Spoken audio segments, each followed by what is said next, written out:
ನಾವು ಗುರುದತ್ತರ ಸ್ಮರಣೆ ಮಾಡ್ತೀವಿ, ಭಜನೆ ಸ್ತುತಿ ಮಾಡ್ತೀವಿ. ಆದರೆ ನಾವು ಗುರುದತ್ತರ ತತ್ವ ಏನಿದೆ ಅದನ್ನು ತಿಳ್ಕೊಂಡಿರಲ್ಲ. ನಮಗೆ ದತ್ತಾತ್ರೇಯ ಯಾರು ಅನ್ನೋದು ಕಥೆಯಲ್ಲಿ ಕೇಳಿದ್ದೇವೆ. ನಾವು ಭಕ್ತಿ ಮಾಡ್ತೀವಿ, ಆದರೆ ಆ ಭಕ್ತಿಯ ಹಿಂದೆ ಯಾರು ಭಕ್ತಿ ಮಾಡ್ತಾ ಇದ್ದೀವಿ ಅನ್ನೋ ಜ್ಞಾನ ಇಲ್ಲ. ನಮಗೆ ಅನಿಸ್ತದೆ ದೇವರು ಎರಡು ಕೈ, ಚತುರ್ಭುಜಧಾರಿ, ಷಡ್ಭುಜಧಾರಿ, ಒಂದು ಕೈಯಲ್ಲಿ ಗದೆ, ಒಂದು ಕೈಯಲ್ಲಿ ತ್ರಿಶೂಲ, ಇನ್ನೊಂದು ಕೈಯಲ್ಲಿ ಸುದರ್ಶನ, ಈ ರೀತಿ ಕಲ್ಪನೆ ಇಟ್ಕೊಂಡು ನಾವು ದೇವರನ್ನು ಅದೇ ರೀತಿ ಕಲ್ಪನೆಯಲ್ಲಿ ಪೂಜೆ ಮಾಡ್ತೀವಿ. ಈ ಕಲಿಯುಗದ ಮಾಯೆಯಲ್ಲಿ ನಾವು ದೇವಸ್ಥಾನಕ್ಕೇನೋ ಹೋಗ್ತೀವಿ, ಆದರೆ ದೇವರನ್ನು ಭೇಟಿಯಾಗದೆ ವಾಪಸ್ ಬರ್ತೀವಿ. ಹೋದರೂ ಸಹ ನಮ್ಮ ಕಷ್ಟ ಹೇಳಲಿಕ್ಕೆ, ದುಃಖ ಹೇಳಲಿಕ್ಕೆ, ಸಮಸ್ಯೆಗಳನ್ನು ಹೇಳಲಿಕ್ಕೆ, ನಮ್ಮ ಉದ್ಧಾರ ಮಾಡುವಂಥ ಹೇಳಲಿಕ್ಕೆ ಹೋಗ್ತೀವಿ ಹೊರತು ದೇವರ ಮೇಲಿನ ಭಕ್ತಿಗಾಗಿ ಹೋಗಲ್ಲ. ಎಲ್ಲಿಯವರೆಗೆ ನಮ್ಮ ಜೀವನದಲ್ಲಿ ಗುರುವಿನ ಪ್ರವೇಶ ಆಗಲ್ವೋ ಅಲ್ಲಿ ತನಕ ನಾವು ದೇವ್ರ ಹತ್ರ ಹೇಗೆ ಬೇಡಬೇಕು ಅನ್ನೋದು ನಮಗೆ ಗೊತ್ತಾಗಲ್ಲ. ಯಾಕಂದರೆ ಬೇಡುವ ಕಲೆನೂ ನಮ್ಗೆ ಗೊತ್ತಿರಬೇಕಾಗ್ತದೆ. ಯಾರ ಹತ್ರ ಏನು ಬೇಡಬೇಕು, ನಾವು ಮುಖ್ಯಮಂತ್ರಿ ಹತ್ರ ಹೋಗ್ಬಿಟ್ಟು ನಮ್ಮ ರೇಷನ್ ಕಾರ್ಡ್ನ ನಂಬರ್ ಸ್ವಲ್ಪ ಚೇಂಜ್ ಮಾಡಿಕೊಡು ಅಂತ ಹೇಳೋ ರೀತಿ ಆಗ್ತದೆ. ಈ ರೀತಿಯ ಮೂರ್ಖತೆ ನಾವು ದೇವ್ರ ಹತ್ರ ಮಾಡ್ತೀವಿ. ಗುರು ದತ್ತ ಯಾರು? ನಾವು ಕತೆ ಕೇಳಿದ್ದೀವಿ, ಪುರಾಣಗಳಲ್ಲಿ ಕೇಳಿದ್ದೀವಿ. ಬ್ರಹ್ಮ ವಿಷ್ಣು ಮಹೇಶ್ವರ ಮೂರರ ಸಂಯೋಜನೆ ಗುರು ದತ್ತಾತ್ರೇಯ ಅಂತ. ಬ್ರಹ್ಮ ವಿಷ್ಣು ಮಹೇಶ್ವರ ಯಾರು? ಮೊದಲು ಇದನ್ನು ತಿಳ್ಕೊಳ್ಬೇಕಾಗ್ತದೆ. ಬ್ರಹ್ಮ ವಿಷ್ಣು ಮಹೇಶ ಇವು ಮೂರು ನಮ್ಮ ಗುಣಗಳು. ಈ ಮೂರು ಗುಣಗಳಿಂದನೇ ಇಡೀ ಬ್ರಹ್ಮಾಂಡ ಸಂಚಾಲಿತ ಆಗ್ತದೆ. ಅದನ್ನೇ ತ್ರಿಗುಣ ಅಂತೀವಿ. ನಮ್ಮಲ್ಲೂ ಇದೆ. ದತ್ತಾತ್ರೇಯ ಆ ಮೂರು ಗುಣಗಳಲ್ಲಿ ಇದ್ದು ಸಹ ಅದರಿಂದ ಹೊರಗಡೆ ಇದ್ದಾರೆ. ಯಾಕಂದರೆ ದತ್ತಾತ್ರೇಯ ಜ್ಞಾನ ಏನಿದೆ ಅದು ಮೋಕ್ಷ ಮಾರ್ಗೀಯ, ಮಾಯೆಯ ಮಾರ್ಗ ಅಲ್ಲ. ದತ್ತಾತ್ರೇಯ ಪರಶುರಾಮರನ್ನು ಇದೇ ಕಲಿಸ್ತಾರೆ, ಹೇಗೆ ಮುಕ್ತಿ ಪಡೆಯೋದು, ಶಾಂತ ಹೇಗಾಗೋದು, ಜೀವನದ ಉದ್ದೇಶ ಏನು.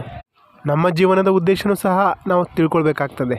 ಒಳ್ಳೆ ಮನುಷ್ಯ ಆಗೋದು ಇದೇನಾ ನಮ್ಮ ಉದ್ದೇಶ? ನಮ್ಮ ಉದ್ದೇಶ ಬರೀ ಒಬ್ಬ ಡಾಕ್ಟರ್ ಆಗೋದು, ಇಂಜಿನಿಯರ್ ಆಗೋದು, ಟೀಚರ್ ಆಗೋದು, ಲಾಯರ್ ಆಗೋದು ಇಷ್ಟೇನಾ? ಇಷ್ಟಕ್ಕೆ ಸೀಮಿತನಾ? ನಮ್ಮ ಉದ್ದೇಶ ಏನಿರಬೇಕು ಅಂದರೆ ನಾನ್ಯಾರು? ದತ್ತಾತ್ರೇಯ ಇಲ್ಲಿಂದ ಶುರು ಮಾಡ್ತಾರೆ. ಆತ್ಮತತ್ವನ ಹೇಗೆ ಅರಿಯೋದು ಇದನ್ನೇ ದತ್ತಾತ್ರೇಯ ಕಲಿಸ್ತಾರೆ. ಯಾಕಂದರೆ ಆತ್ಮದ ಬಗ್ಗೆ ನಮಗೇನೂ ಗೊತ್ತಿಲ್ಲದೆ ದೇವತೆಗಳು ಸಹ ನಮ್ಮ ಕೂಗನ್ನು ಕೇಳಿಸ್ಕೊಳ್ಳಲ್ಲ. ನಮಗೆ ದೇವರನ್ನು ಕೂಗೋದು ಗೊತ್ತಿಲ್ಲ. ಕೂಗಿದ್ರೆ ಯಾವ ರೀತಿ ಕೂಗಬೇಕು ಅಂದರೆ ದೇವರು ಪ್ರತ್ಯಕ್ಷ ಆಗಬೇಕು. ಯಾರೆಲ್ಲ ಸಂತರು, ಅವತಾರಿ ಪುರುಷರು, ಗುರು ಪರಂಪರೆಯಿಂದ ಬಂದಿರುವಂಥವರು, ಅವರು ಏನು ಅರ್ಥರು, ನಾವೇನು ಅರ್ತಿಲ್ಲ. ಇದ್ರ ಬಗ್ಗೆ ನಮಗೆ ಅರಿವನ್ನು ಮೊದಲು ಮೂಡಿಸ್ಕೋಬೇಕು. ನಾವು ಜಪಮಾಲೆಯಿಂದ ಮಂತ್ರ ಜಪ ಮಾಡ್ತಾ ಇದ್ದೀವಿ, ಎಷ್ಟೋ ವರ್ಷಗಳಿಂದ ಮಾಡ್ತಾ ಇದ್ದೀವಿ. ಆದರೆ ನಮಗೆ ಇನ್ನೂ ಏನೂ ಅರಿವಿಗೆ ಬಂದಿಲ್ಲ. ನಮಗೆ ಭಗವಂತ ಗೊತ್ತಿಲ್ಲ, ಭಗವಂತನ ತತ್ವ ನಾವು ಅರಿತಿಲ್ಲ. ನಮ್ಮ ಹಿಂದೂ ಧರ್ಮದ ಬಹುದೊಡ್ಡ ಖಜಾನೆ ಆತ್ಮಜ್ಞಾನ, ಆತ್ಮವಿಜ್ಞಾನ, ಆಧ್ಯಾತ್ಮ. ಆ ಆಧ್ಯಾತ್ಮ ಅರಿತಾಗಲೇ ನಾವು ನಿಜವಾದ ಸನಾತನಿ ಆಗ್ತೀವಿ. ನಾವು ದೇವರನ್ನು ಪೂಜೆ ಮಾಡ್ತಾ ಇದ್ದ ಮಾತ್ರಕ್ಕೆ ಸನಾತನಿ ಆಗಿಬಿಡಲ್ಲ. ನಮ್ಮ ಧರ್ಮ ಯಾವ ರೀತಿ ಇರಬೇಕು ಅಂದರೆ ದೇವಿ ದೇವತೆಗಳು ಏನು ಅನ್ನೋದು ನಾವು ಅರ್ಥಕೊಳ್ಬೇಕು. ನಾವು ಆಧ್ಯಾತ್ಮಿಕ ಅಂದರೆ ಬರೀ ಪೂಜೆ ಪಾಠ ಮಾಡೋದು ಅಂತ ಅಷ್ಟಕ್ಕೆ ಸೀಮಿತ ಆಗಿಬಿಟ್ಟಿದ್ದೀವಿ. ನಮ್ಮ ಆಧ್ಯಾತ್ಮ ಕೇವಲ ನಾಮಸ್ಮರಣೆ ತನಕ, ಅಲ್ಲಿ ತನಕ ಸೀಮಿತ ಆಗಿದೆ. ಆತ್ಮ, ಆಧ್ಯಾತ್ಮ ಅದರೊಳಗೆ ನಾವು ಆಳವಾಗಿ ಇಳಿಬೇಕಿದೆ. ಎಲ್ಲ ದೇವತೆಗಳು ಈ ಆತ್ಮತತ್ವದಿಂದನೇ ನಡೀತಾ ಇರೋದು. ಗಣೇಶ ಅಥರ್ವ ಶೀರ್ಷಮಲ್ಲಿ ಖುದ್ದು ಗಣಪತಿನೇ ಹೇಳ್ತಾರೆ, ಆತ್ಮದ ನಿತ್ಯ ಚಿಂತನೆ ಮಾಡಬೇಕು. ಅದೇ ಅವಧೂತ ಚಿಂತನೆ. ನಮ್ಮ ಶರೀರದ ಮೇಲೆ ಏನು ಬಟ್ಟೆ ಹಾಕಿದ್ದೀವಿ ಅದು ನಮ್ಮ ಶರೀರ ಮುಚ್ಚಲಿಕ್ಕಷ್ಟೇ ಹಾಕಿರೋದು. ಆದರೆ ನಮ್ಮ ಆತ್ಮ ಏನು ಬಟ್ಟೆ ಹಾಕಿದೆ ಅದೇ ನಮ್ಮ ಶರೀರ. ನಾವು ಬಟ್ಟೆ ಯಾವ ರೀತಿ ಬದಲಾಯಿಸ್ತೀವೋ ಅದೇ ರೀತಿ ಶರೀರ ಸಹ ಒಂದು ದಿವಸ ಬದಲಾಯಿಸಬೇಕಾಗ್ತದೆ. ಒಳಗಡೆ ಕೂತಿರುವಂತಹ ಆತ್ಮದ ಚಿಂತನೆ ಮಾಡೋದೇ ಅವಧೂತ ಚಿಂತನೆ. ಅವಧೂತ ಚಿಂತನ ಶ್ರೀ ಗುರುದೇವದತ್ತ. ಗುರುವಿನ ಕೃಪೆಯಿಂದ ಅವಧೂತನ ಚಿಂತನೆ ನಮಗೆ ಸಿಗ್ತದೆ. ಗುರುವಿನ ಕೃಪೆ ಇಲ್ಲದೆ ಅವಧೂತ ಚಿಂತನೆ ನಮಗೆ ಬರಲಿಕ್ಕೆ ಸಾಧ್ಯ ಇಲ್ಲ. ಹಾಗಾಗಿ ಎಲ್ಲದಕ್ಕಿಂತ ಮುಂಚೆ ಗುರುವಿನ ಪೂಜೆ ಆಗ್ತದೆ. ಗುರು ಇಲ್ಲದೆ ಜ್ಞಾನ ಸಹ ಸಿಗಲ್ಲ. ಗುರು ಕೃಪೆ ಇಲ್ಲ ಅಂದರೆ ಸತ್ಸಂಗದ ಉಪಲಬ್ಧಿ ಆಗಲ್ಲ. ಸತ್ಸಂಗದ ಉಪಲಬ್ಧಿ ಇಲ್ಲ ಅಂದರೆ ನಾವು ಪರಮಾತ್ಮನ ಅರಿಲಿಕ್ಕೆ ಆಗಲ್ಲ. ಗುರು ದತ್ತಾತ್ರೇಯ ಏನಿದ್ದಾರೆ, ನಾವು ಅವರನ್ನು ಸ್ಮರಣೆ ಮಾಡಿದ್ರೆ ಅವರು ಪ್ರತ್ಯಕ್ಷ ಆಗ್ತಾರೆ. ಗುರು ದತ್ತಾತ್ರೇಯನ ಸ್ಮೃತಗಾಮಿ ಅಂತಾರೆ.